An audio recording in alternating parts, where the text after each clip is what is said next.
Alright guys, today we're making a Greek spinach pie. I'm probably not going to say this right. Spanakopita?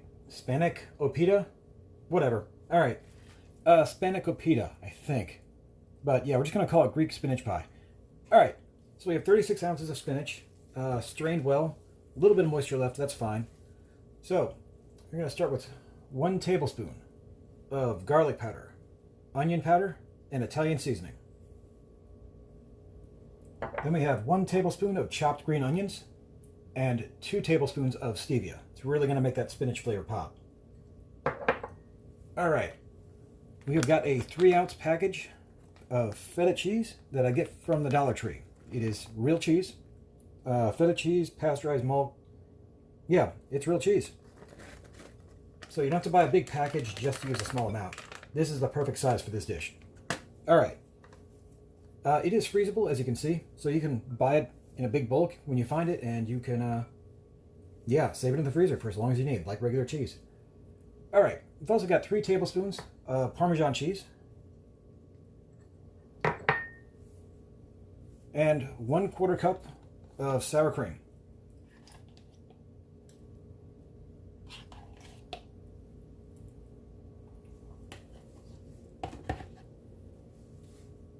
All right, you have 1/2 of a chopped onion.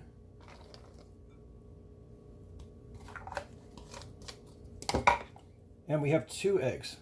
You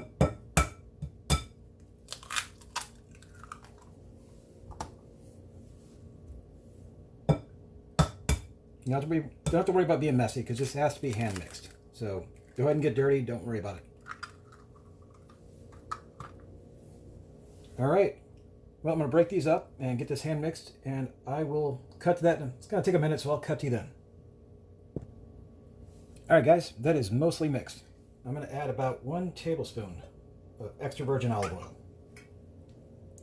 Going to mix a little bit more, and then we'll transfer into an 8 or 9-inch pie pan. So, not sure if I'm going to edit this part out. If it takes too long, I probably will.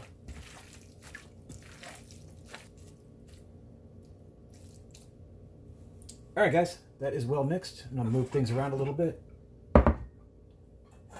So I've got my 9-inch pie pan, excuse me. That's going to go in, and I'm probably going to cut this for time. All right, guys, here we go.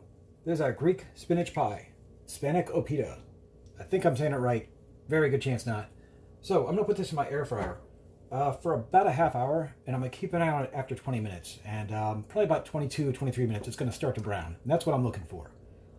In a conventional oven, about 325, I would do for a half hour, and after 20 minutes, I would check it. And I'm going to shoot for about 25 minutes is really what I want to really be looking for that change. Get that crust on the top, get most of that moisture to evaporate, get those eggs and sour cream to kind of work together to make a solid handheld piece. We're going to cut it in either 8 or 10 pieces, depending on how big you want them to be. All right, guys, we'll go in the air fryer, and I'll see you in a few.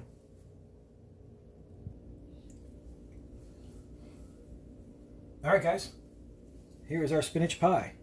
That is finished. You can see it's just starting to brown on top. Spanakopita. I'm thinking I'm getting that right. Okay, once this cools, I'm going to cut it down into individual pieces, and that's it right there. It's solid enough to be a finger food. Now, traditionally it comes with breading, but of course on keto we're trying to avoid that. So, here you go, guys. Spanakopita, Greek spinach pie. Forgot to mention about the spinach pie. Kind of running out of space in here, but if you wanted to, I would put 1/4 cup of mozzarella cheese. If you're a real cheese lover, definitely. That kind of amps up the flavor, but like I said, it's kind of run out of space as it is. But definitely give that a shot too. Especially if you're having trouble getting the sour cream and eggs to work together. The cheese will really help it to solid up, but this one's going to be just fine. But like I said, if you want to give it a shot, absolutely. One's delicious too. All right, guys. Thanks for watching. Catch you in the next one.